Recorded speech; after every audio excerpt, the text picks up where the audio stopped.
বড়সড় দুর্ঘটনা থেকে অল্পের জন্য রক্ষা গাজলের শ্যাম সাহা। আজ দুপুরে গাজল ব্লক গেটের সংলগ্ন 512 নম্বর জাতীয় সড়কে ঘটে গেল ভয়াবহ দুর্ঘটনা। একটি মোটর বাইককে পেছন দিক থেকে সজোরে ধাক্কা মারে একটি ছোট পিকআপ গাড়ি। ধাক্কার জেরে রাস্তার উপর ছিটকে পড়েন মোটর বাইক আরোহী। ঘটনার পরেই স্থানীয় বাসিন্দারা ছুটে এসে আহত ব্যক্তিকে উদ্ধার করে দ্রুত গাজল স্টেট জেনারেল হাসপাতালে নিয়ে যান। বর্তমানে সেখানে তার চিকিৎসা চলছে।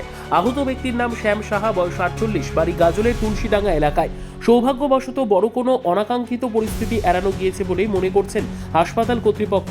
ঘটনার তদন্ত শুরু করেছে গাজল থানার পুলিশ। পিকআপ গাড়িটি ও তার চালকের খোঁজে তল্লাশি চলছে। একটা বাইক খাবার নিয়ে যাচ্ছিল, টেম্পোতে এসে মেরে দিয়েছে। চাকাটা মাথার পাশ দিয়ে একদম চলে গেল। কি গাড়ি ছিল? টেম্পো গাড়ি ছিল, গাড়িটাকে ধরা হয়েছে, আমরা ধরেছি, ওখানে আছে সবাই, গাড়িটা রাখা আছে। খাবার নিয়ে যাচ্ছিল, একজনই ছিল। একজনই। তাকে এখন কোথায় পাঠালেন? এখন বর্তমানে হাসপাতালে নিয়ে গেলো, আমাদের ছেলেরা নিয়ে গেছে।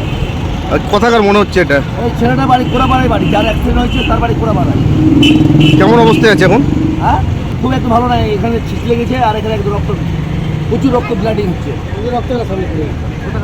ব্যুরো রিপোর্ট, উত্তর বাংলা সংবাদ।